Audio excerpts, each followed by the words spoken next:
bénissons le Seigneur qui nous accorde encore cette grâce de nous adresser au peuple de Dieu ce dimanche. Nous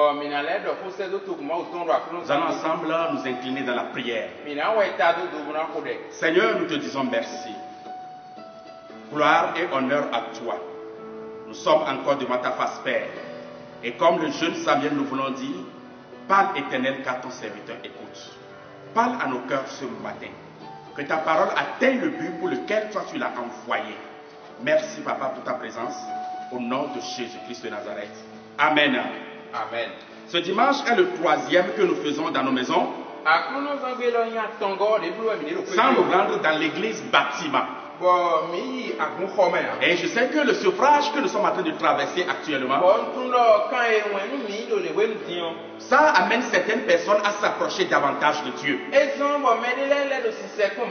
Ils vont se rendre devant Dieu seul à seul. Parler avec Dieu. Remettre leur marche chrétienne en cause. Laisser leur cœur à Dieu. Afin que le Seigneur puisse leur parler. Et ça, c'est une très bonne option. Mais nous reconnaissons qu'il y a encore une catégorie de personnes. Ce temps qui est un temps de sevrage, qui sera pour certaines personnes des remises en cause, serait plutôt un temps d'assoupissement pour certains. Et je prie d'avance que Dieu puisse guérir ces personnes de cet assoupissement. Peut-être que depuis que nous ne venons plus dans l'église bâtiment, ton amour pour le Seigneur, ton adoration pour Dieu a pris automatiquement un coup. Et le Seigneur voudrait ce matin s'adresser à ces deux catégories de personnes. Si ce sevrage que nous traversons actuellement t'amène à te remettre en cause, à parler seul à seul avec Dieu, loin du vacarme quotidien, et que Dieu te répond aussi, le Seigneur veut te parler ce matin pour t'avertir par rapport à quelque chose. Mais si malheureusement, pendant ce temps de sevrage, tu remarques que ton adoration est de prendre un coup, le Seigneur veut te relever ce matin en parlant également à ton cœur. C'est pourquoi le thème que je nous propose, je l'ai intitulé Comme l'époux tardait. Comme l'époux tardait. Lisons ensemble dans Matthieu chapitre 25, à partir du verset 1er. C'est Jésus qui a tout de donner une parabole par rapport au royaume des cieux. Quand il a fini de parler des signes que nous allons voir s'accomplir avant que le royaume de Dieu s'installe, il a commencé par décrire comment serait ce royaume-là. Et le verset commence ainsi. Alors le royaume des cieux sera semblable à 10 vierges qui, ayant pris leur lampe, allaient à la rencontre de leur époux. 5 d'entre elles étaient folles et 5 sages. Les folles, en prenant leur lampe, ne prirent point d'huile avec elles. Mais les sages prirent avec leur lampe de l'huile dans des vases. Comme l'époux tardait, toutes s'assoupirent et s'endormirent. Comme l'époux tardait, toutes s'assoupirent et s'endormirent. Comme l'époux tardait. Bien aimé, pour que tu puisses mieux comprendre ce que j'ai à te dire ce matin, je vais te relever 3 choses de ce texte. Premièrement, la Bible dit que ce sont des filles qui sont vierges. Et quand la Bible parle de filles vierges, elle parle des personnes qui ont reçu le Seigneur Jésus-Christ dans leur vie, qui marchent selon ses commandements. Ce ne sont pas des chrétiens d'hier, mais c'est des chrétiens qui ont fait du temps avec Dieu. Ce ne sont pas des païens, ce ne sont même pas des chrétiens de mauvaise vie. Pour qu'on dise qu'ils sont un pied dedans, un pied dehors avec Dieu, Mais c'est des chrétiens qui ont pris un engagement ferme avec Dieu. Seigneur, nous allons marcher avec toi. Seigneur, nous irons de l'avant avec toi. Les 10 vierges représentent chacun de nous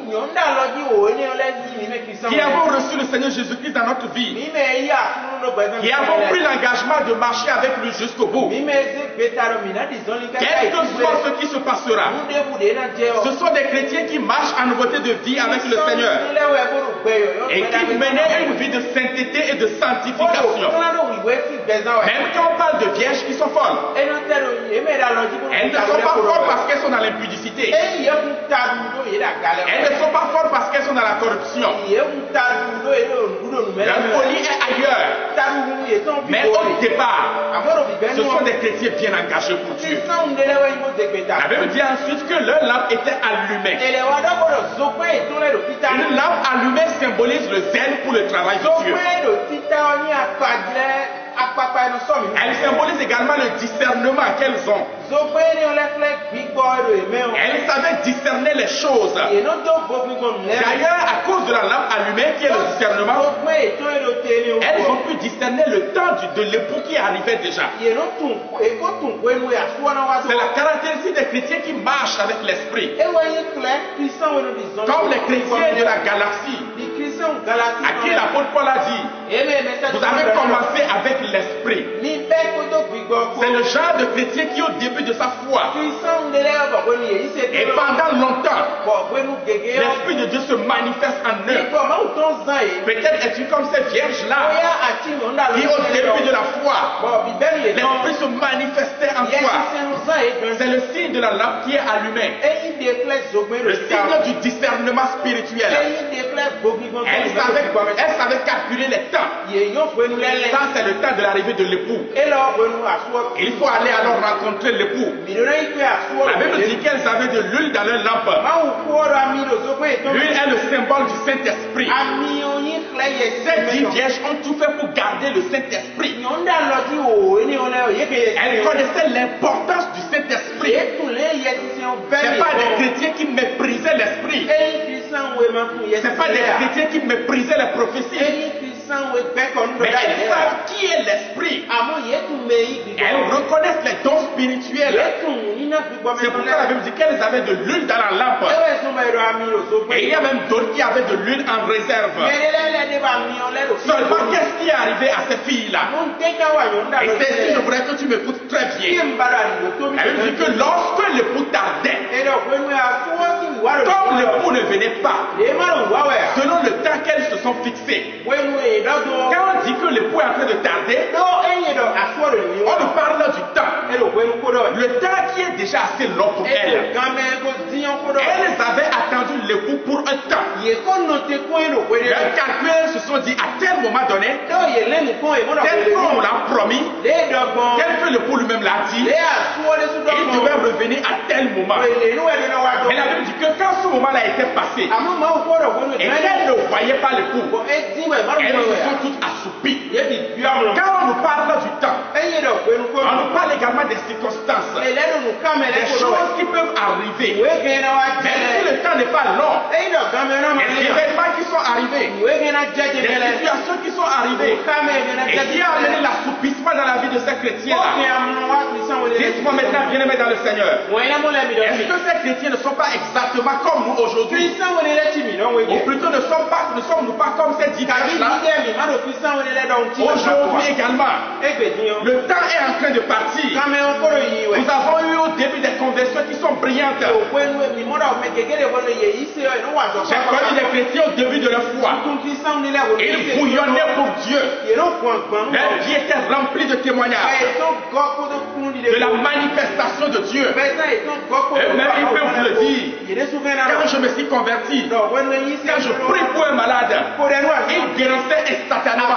Quand moi-même je tombais malade, j'ai cru à la promesse de Jésus dans le livre de Marc. Je n'allais même pas à l'hôpital. Je m'imposais moi-même les mains et je guérissais de ma maladie. Mais le temps a passé et toutes ces manifestations, bien aimés, sont où aujourd'hui pour toi? Comme l'époux tardait, le temps qui est déjà passé, tu t'es assoupi. Comme ces 10 filles vierges-là? Combien de chrétiens aujourd'hui ne sont pas comme ces 10 vierges-là, qui se sont assoupis et qui ont perdu le zèle et le discernement qu'ils avaient pour Dieu? Oh, nous sommes devenus des historiens aujourd'hui. Nous racontons des histoires de nos exploits spirituels passés. Il y a 15 ans, nous on priait pour Dieu. On avait du zèle. Même quand il n'y a pas le culte, nous allons dans la maison de Dieu. Nous prions 1 heure avant que le pasteur ne vienne. Même quand le culte finit encore, on a notre groupe de 3, notre groupe de 4.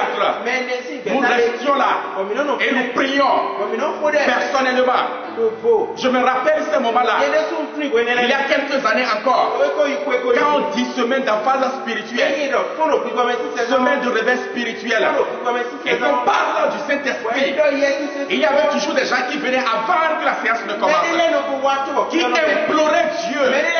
Des fois, quand le culte finissait, d'autres se couchaient à terre et ils avaient une seule phrase à la bouche: Seigneur, si tu ne me baptises pas du Saint-Esprit, je ne sortirai pas de la chapelle. Vous pouvez revenir le lendemain pour les voir là, parce qu'ils ont cette flamme-là en eux.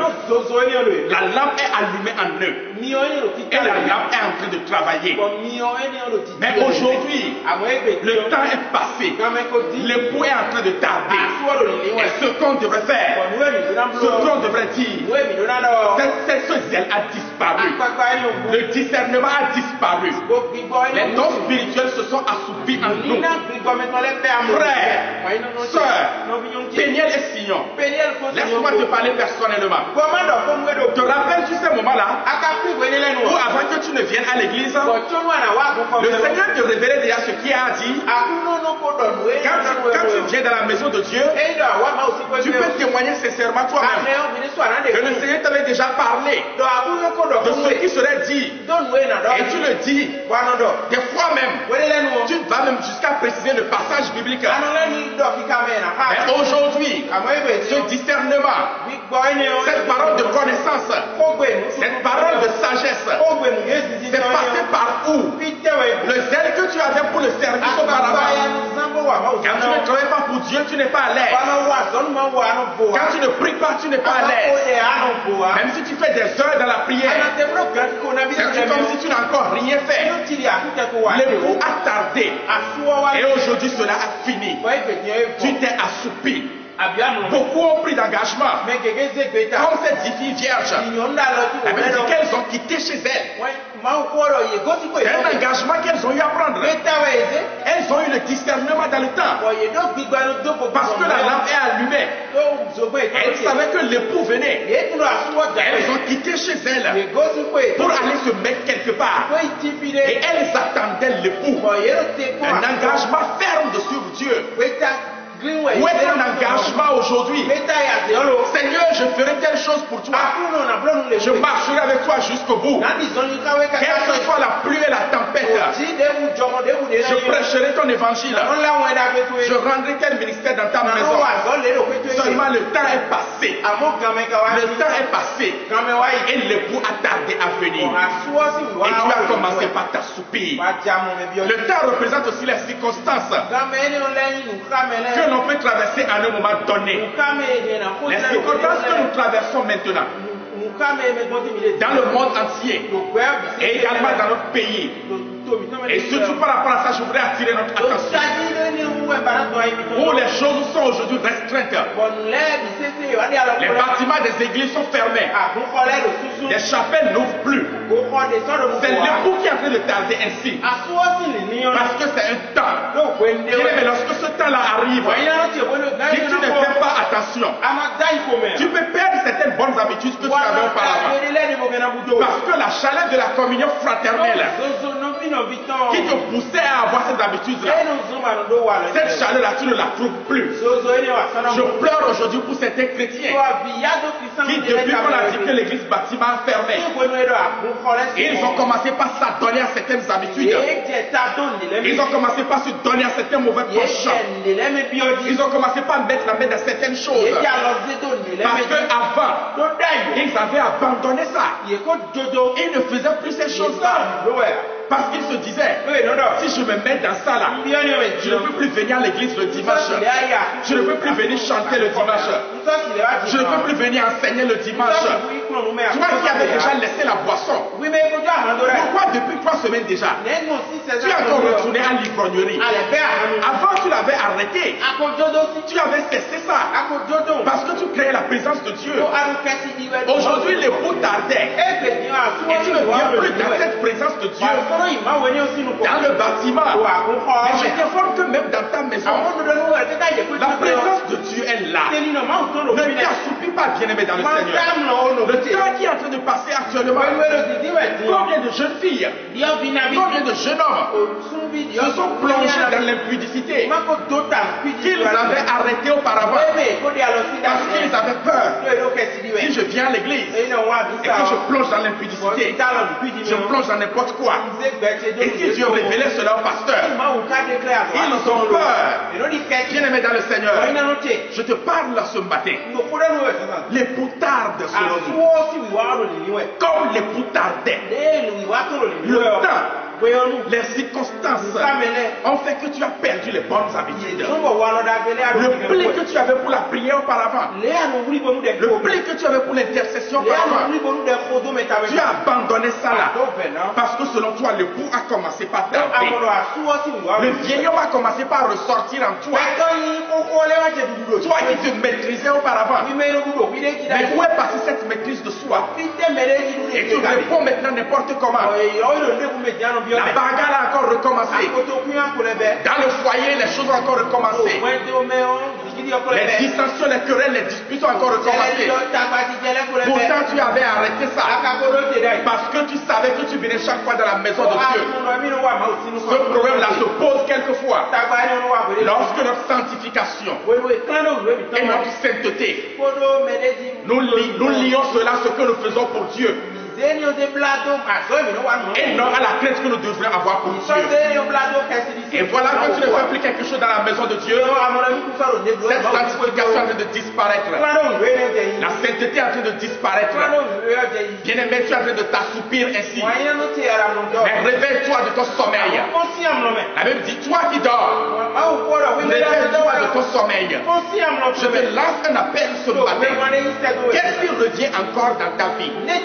Et qui est l'assoupissement? Bien-aimé, fais beaucoup attention. Il y a quelque chose qui m'a vraiment intéressé dans le passage. La Bible dit que les lampes s'éteignaient. Remarquons très bien. La Bible n'a pas dit que les lampes se sont éteintes. Si les lampes se sont éteintes, on peut dire que l'esprit était attristé, qu'il s'est tué. Mais la Bible nous dit clairement que les lampes s'éteignaient. Ça veut dire qu'il y avait encore quelques bourgeons de la présence de Dieu. Dieu faisait encore quelque chose. Et peut-être quand il voyait encore ces bourgeons de la présence de Dieu, il se disait non, tout va très bien. On peut continuer comme ça. Mais la lampe est en train de s'éteindre. Ta lampe s'éteint actuellement parce que tu es en train de t'assoupir. L'huile est-elle en train de manquer dans ta lampe? Peut-être quand je finirai tout à l'heure, le Seigneur va encore redonner encore de l'huile dans ton vase. Et il va encore te faire veiller sur le stock de ta vie spirituelle. Qu'est-ce qui amène l'assoupissement? J'ai d'abord parlé du temps. Le temps qui est en train de passer. Les circonstances qui se passent. Bien-aimé, je suis d'accord. Le temps que nous passons actuellement, nous sommes tous en train de dire, le Seigneur va nous garder. Le Seigneur va nous soutenir. Mais laisse-moi te dire, nous sommes dans cette période où Jésus-Christ a dit, comme les tardait. Nous sommes dans cette période exactement où Jésus-Christ a dit, comme les tardait. Si tu ne fais pas attention, les choses que tu as abandonnées, les pensées que tu as abandonnées, les habitudes que tu as abandonnées, c'est un temps où tu peux t'assoupir. Et cela peut encore revenir. Et c'est quand tu seras au fond de l'assoupissement, quand on va crier, l'époux est là. Tu vas te réveiller. Mais la lumière que tu auras ne serait pas assez nécessaire pour voir le chemin et aller rencontrer l'époux. Comme l'époux tardait, le temps peut t'amener dans l'assoupissement. La paresse peut te faire assoupir à un moment donné de leur vie, au lieu de maintenir leurs ailes qu'elles ont toujours eu pour Dieu. La Bible dit que ces chrétiens, ces 10 filles se sont assoupies parce que la paresse avait gagné. J'imagine que quand elles ont commencé, elles parlaient, elles priaient, elles intercédaient, elles priaient chaudement. Mais à partir d'un moment donné, comme l'époux tardait, la paresse a commencé par les gagner. Ce que tu faisais dans la maison de Dieu, tel que tu étais chaud, quand on venait tous ensemble dans la maison de Dieu et qu'on adorait ensemble, est-ce que tu n'es pas en train de t'assoupir parce que tu es dans la période de comme l'époux tardait? Qu'est-ce qui te peut te faire encore assoupir? Les choses de ce monde ne laissent jamais l'envie, l'impudicité, la divination, les mauvaises compagnies qui vont te faire assoupir. Non, bien-aimé dans le Seigneur, c'est des choses que tu as refusées. Mais ça peut revenir. Ça peut revenir. Parce que tu es dans la période de comme l'époux tardait. Et l'assoupissement peut venir rapidement. Oui, l'envie peut revenir. L'impudicité que tu as abandonnée peut encore revenir. La divination que tu as déjà abandonnée pendant ces moments-là, ça peut revenir. Si tu n'es pas alerte, tu peux encore retourner vers tes livres d'horoscope. Tu peux encore commencer par lire certaines sommes bizarres. Tu peux reprendre encore certaines huiles. Parce que pour toi, comme l'époux tardait, et tu es en train de te dire, même si je le fais, qui est-ce qui le saura? Je ne suis plus en contact de qui que ce soit. Aucun frère ne peut le savoir. Même si le frère a l'esprit de révélation, il faut que nous soyons ensemble. Et comme chacun est dans son coin, alors chacun tente de s'assoupir. On s'assoupit. Et ce qui est abandonné est en train de revenir. Qu'est-ce qui peut encore amener l'assoupissement? La négligence. La Bible dit qu'elles attendaient l'époux. Leur mari. Pardon, leur chéri. Et elles ont dormi. Oh, que le Seigneur nous en épargne. Je le dis et je le reconnais. C'est un temps où l'assoupissement guette beaucoup les chrétiens. Je dirais même plus. C'est le but que le diable vise. En profitant de cette situation pour mettre chacun chez soi, pour que nous puissions nous assoupir, qu'on néglige ce pourquoi nous sommes en train d'adorer Dieu. Bien-aimé dans le Seigneur, que l'Éternel Dieu éloigne de toi l'assoupissement, mais que tu restes toujours ferme, que le zèle que tu avais, que ta lampe continue toujours à brûler. Laisse-moi te donner quelques remèdes. Premièrement, retrouve encore le premier amour. Jésus-Christ l'a dit à l'église d'Éphèse. Il dit, je sais que tu travailles, tu fais très bien les choses, même ce que tu fais actuellement, c'est bien plus nombreux que ce que tu as fait premièrement. Mais ce que j'ai contre toi, tu as abandonné ton premier amour. Bien-aimé dans le Seigneur, retourne encore à tes premiers œuvres. Retourne encore le premier amour. Souviens-toi que tu attends le Christ, l'époux. Et celui qui attend son mari n'est jamais fatigué de l'attendre. Mais l'amour qu'il a dans son cœur le maintient toujours en éveil. Jésus-Christ a encore dit à l'église d'Éphèse, il a dit, répands-toi. Mais tel que tu t'es déjà assoupi, et certaines choses que tu as abandonnées, des choses que tu ne faisais plus, les choses que tu as même oubliées, on commençait par revenir encore une à une. Tu Tu tentes de pouvoir te lutter. Mais apparemment ça ne marche pas. Bien-aimé, reprends-toi maintenant. Reprends-toi maintenant. Si tu t'es assoupi et que tu as recommencé certaines choses que tu ne voulais plus, je t'appelle à la repentance. Et Jésus-Christ dit à cette église, il dit repens-toi. Bien-aimé, repentons-nous. Les coups tardent, mais le coup viendra. Pratiquez les premières œuvres. Ça, c'est le troisième remède. Tout ce que tu faisais auparavant, je vais te défier aujourd'hui. Pourquoi ne plus reprendre ces choses-là? Tu es intercesseur. Pourquoi ne pas continuer toujours à intercéder? Mais encore un temps à côté. Prie toujours pour l'église. C'est d'ailleurs à ce moment où on a besoin des intercesseurs. Peut-être qu'on a fermé l'église. Tu as commencé l'intercession. Mais ça n'a duré que 3 jours.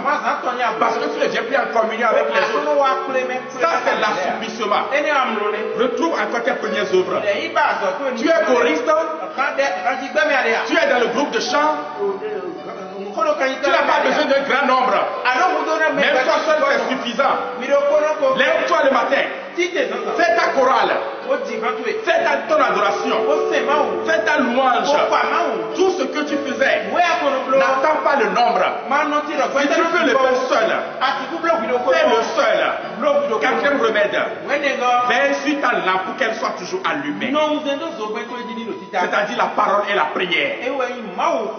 Bien-aimés, nous faisons ce que nous devons faire pour maintenir toujours le feu en vous par la prière, la prédication que nous vous offrons régulièrement.